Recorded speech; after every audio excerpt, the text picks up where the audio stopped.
बहुत सारे सवाल लेकिन उनका एक ही जवाब। रामपुर की चमरौआ विधानसभा में विकास ही मेरा ख्वाब। आज हम मिले भाजपा के नेता और चमरौआ विधानसभा में कमल खिलाने की कोशिश कर रहे और भाजपा के लिए समर्पित होकर लंबे अरसे से काम कर रहे मोहन कुमार लोधी से। मोहन कुमार लोधी बड़ी स्पष्ट होकर अपनी बात रखते हुए नजर आए। कैसे आम घर से एक बेटा उठकर सियासत में आगे बढ़ा और उन्होंने अपनी जगह बनाई, आज सारी बातचीत हमारे साथ साझा की। वह जनता के लिए दरबार लगाते हैं और जनता के द्वार जाते हैं। बड़े नेताओं के साथ जहां संबंध है तो वहीं पार्टी के कार्यकर्ताओं के साथ गहन मित्रता। ये दर्शाता है मोहन कुमार लोधी का अपना 2027 का कुछ खास मिशन है। हर मन भाजपा, हर तन भाजपा, पूरे वतन में इस वक्त भाजपा है। और खासकर जब हम रामपुर की बात करते हैं और रामपुर की चमरौआ विधानसभा की बात करते हैं तो वहां भाजपा के लिए जहां बड़ी चुनौती रही, तो उस चुनौती को स्वीकार करता हुआ एक नौजवान हमारे बीच आता है। लंबे समय से उस विधानसभा में काम करता हुआ एक व्यक्ति नजर आया। कहीं ना कहीं भाजपा के लिए वहां कड़ी खीर थी, क्योंकि जो वहां जातीय समीकरण है, जो धार्मिक समीकरण है, वो काफ़ी डिफरेंट है। उसी कड़ी में आज हमारे साथ मोहन कुमार लोधी होंगे, जिन्होंने राजनीति की बंसी बजाने का काम चमरौआ में किया। तो आज के मेहमान और आज की शख्सियत का दिल की गहराइयों से खैर मकदम और स्वागत करते हैं। मोहन भाई कैसे हैं? बढ़िया है एकदम सर। ठीक हैं? बच्चे घर में सब कैसे हैं? सब कुशल हैं। विधानसभा में सब कैसे हैं? विधानसभा में भी सब अच्छे हैं, कुशल हैं, सब बढ़िया चल रहा है। हम राजनीति की बात करें, नेतागिरी की बात करें, उससे पहले बात मोहन कुमार की कर लेते हैं। कहाँ ये बेटा पैदा हुआ, कैसे ये राजनीति की गलियों में आ गए?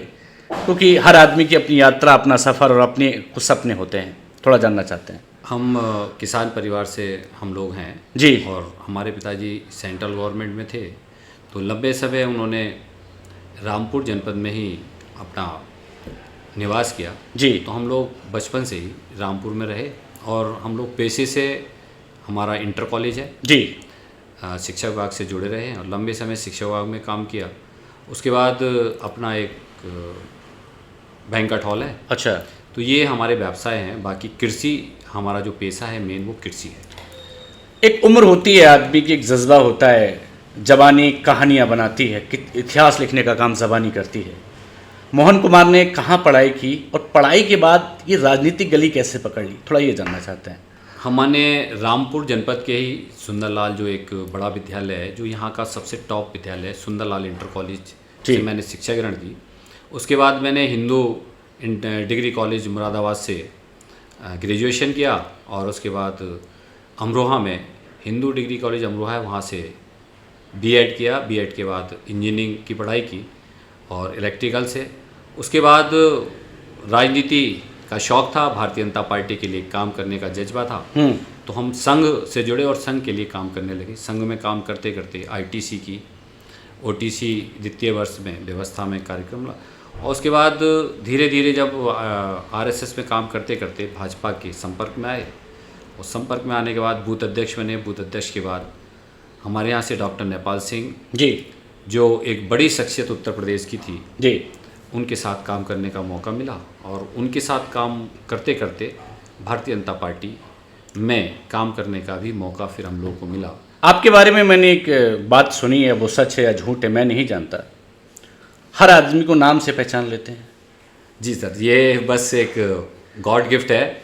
ये मेरी विधानसभा में जितने भी कार्यकर्ता हैं, शायद 8-10 हज़ार लोगों को मैं नाम से जानता हूँ। पूरे जनपद के अंदर ऐसे 20,000 लोग होंगे जिनको मैं बाई नेम जानता हूँ, क्योंकि मैंने लंबे समय 2011 से लेकर अब तक भारतीय जनता पार्टी में काम किया है। तो भारतीय जनता पार्टी के जितने भी मंडल अध्यक्ष हों, शक्ति केंद्र के संयोजक हों, पार्टी के पदाधिकारी हों, और हम इवन मेरी विधानसभा के अगर जितने बूथ अध्यक्ष हैं और जितने भी कार्यकर्ता हैं, वरिष्ठ नेता, उन सबको मैं बाई नेम जानता हूँ। ये मेरा गॉड गिफ्ट कह सकते हैं। 17 में पार्टी ने आप पे भरोसा किया और आप उस भरोसे को कायम रखते हुए चमरौआ जैसी जगह पर, जहां बहुत डिफरेंट सिचुएशंस हैं, अच्छे मार्जिन के साथ आप चुनाव तो हारे लेकिन भाजपा का दिल जीत ले गए। इसी वजह से 22 में आपको टिकट मिला।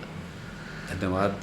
दरअसल बहुत कठिन सीट है, मुस्लिम बहुल सीट है, और ऐसी परिस्थिति में 52,000 वोट आना अपने आप में बहुत बड़ा अचीवमेंट था। इसीलिए पार्टी ने 2022 में मुझ पर विश्वास किया और मैं 67,000 वोट लेकर के आया।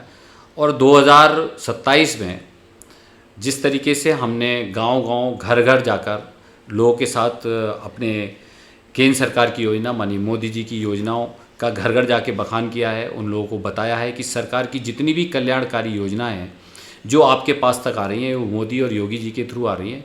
क्योंकि देखिए, इससे पहले जो भी पैसा आता था तो उसमें बिचौलिए पैसा खा जाते थे। लेकिन आज अब बात करें किसान सम्मान निधि की, तो अगर किसान सम्मान निधि का 2,000 रुपये चलता है तो सीधे किसान के खाते में 2,000 जाता है।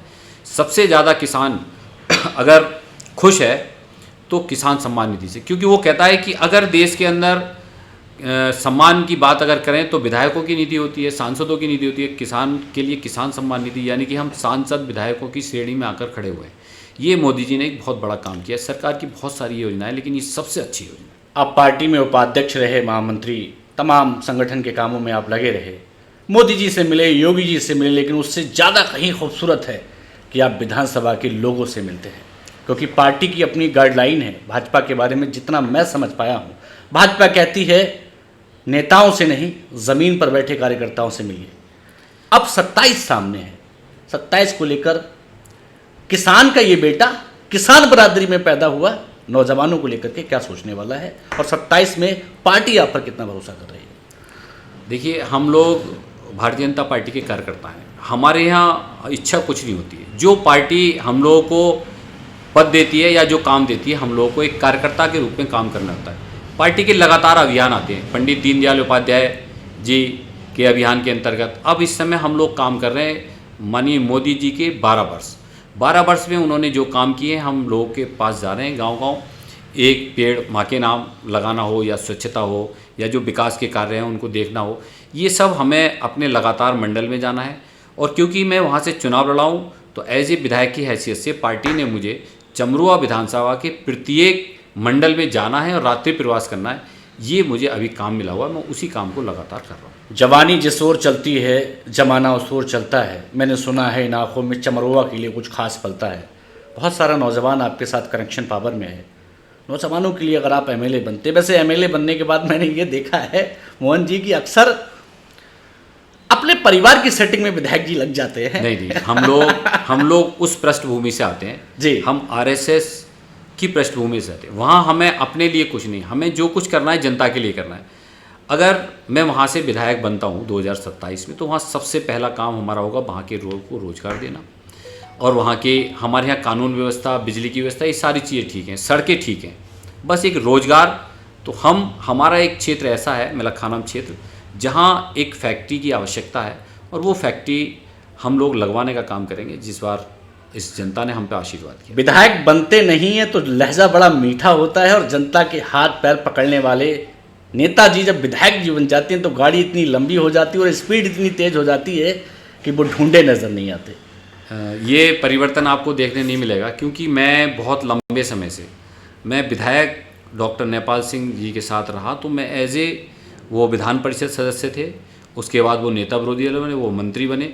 मैं बहुत लंबे समय बड़े बड़े पदों पे मैंने काम किया, लेकिन आपको ऐसा परिवर्तन देखने को नहीं मिलेगा। मैं जनता के बीच जनता का बेटा बनकर ही काम करूँगा। चमरुआ परिवर्तन को कितना तैयार है इस बार? चमरुआ पूरी तरीके से, क्योंकि उनको ये लगता है कि 10 साल में हमने जो गलतियाँ की हैं, अगर हमने मोहन कुमार लोधी जी को चुनाव जिताया होता तो शायद हमारे यहाँ विकास के साथ साथ फैक्ट्रियाँ भी आ रही होती और भी बहुत सारे काम जो अधूरे पड़े हैं, जो भाजपा का विधायक ना बनने के कारण अधूरे हैं। अब जनता मन बना चुकी है कि 2027 में भारतीय जनता पार्टी का ही विधायक बनेगा। पार्टी जिस पे विश्वास करेगी। भाजपा के साथ आप हैं, भाजपा आपके साथ है? सर, मैं तो टोटल भाजपा के लिए ही काम करता हूँ और रात दिन भाजपा के लिए ही काम करना, ये मेरा लक्ष्य है। लंबे समय से चमरुआ में काम करते हुए, चमरुआ के लिए जीते हुए, चमरुआ के लोगों के लिए दरबार लगाते हुए मैंने आपको देखा, ये मुझे अच्छा लगा देखकर। लेकिन अब जाते जाते उन चमरुआ के लोगों से जो आपको दूर से बैठकर देख रहे हैं, क्या कहना चाहिए? मैं उन सभी लोगों, सभी अपने कार्यकर्ताओं से और सभी वोटर्स से ये अपील करूँगा कि एक बार भारतीय जनता पार्टी का आप विधायक बनाकर दीजिए। आपको चमरुआ विधानसभा के लोगों को लगेगा कि हाँ, भाजपा का विधायक कितना विकास और कितना काम कर सकता है। जिन कामों के लिए हम लोग लगातार जूझ रहे हैं, उन सब कामों का निस्तारण भाजपा की सरकार में और भाजपा के विधायक ही आपका काम करा सकते हैं। और क्षेत्र की जनता तो लगातार संपर्क में, ये मेरा जनता दरबार 10 से 12 पर डे लगता है, और जिस दिन मैं बाहर होता हूँ तो मैं जनता के लोगों को, जो मेन लोगों ने बता देता हूँ कि मैं आज बाहर हूँ। तो साल के 12 महीने मेरा ये दरबार लगता है, जिसमें 100 से 150 लोग पर डे आते हैं। आप नहीं बदलेंगे, चमरुआ बदलेगा, और चमरुआ का हालात बदलेगा, और चमरुआ का ये नौजवान, किसान, परेशान आमजन इस बार कुछ तस्वीर बदलेगा। हमारे साथ जुड़ने के लिए आपका बहुत शुक्रिया, और इस उम्मीद के साथ आपसे विदाई कि नई तस्वीर चमरुआ में नजर आएगी। धन्यवाद। हमारे साथ थे मोहन कुमार लोधी, नौजवान जो अपने सपनों के साथ निकला, नेपाल सिंह के साथ काम किया, बंसल साहब के सानिध्य में काम करने का मौका मिला, मोदी जी से मिले, योगी जी से मिले, और उससे कहीं ज़्यादा मिले तो चमरुआ के लोगों से। खैर ये वक्त तय करेगा, और वक्त के लिए आपको इंतज़ार करना पड़ेगा कि इस बार चमरुआ को भाजपा का विधायक मिलेगा या फिर नहीं। वक्त बड़ी ताकतवर चीज़ है, वक्त ही तय करता है कि किसको ताज देना है, किसको राज देना है, और किसको आवाज़ देना है। फिर पहुँचेंगे एक नई शख्सियत, नए मेहमान, नए जाबाज के पास। तब तक के लिए नमस्कार।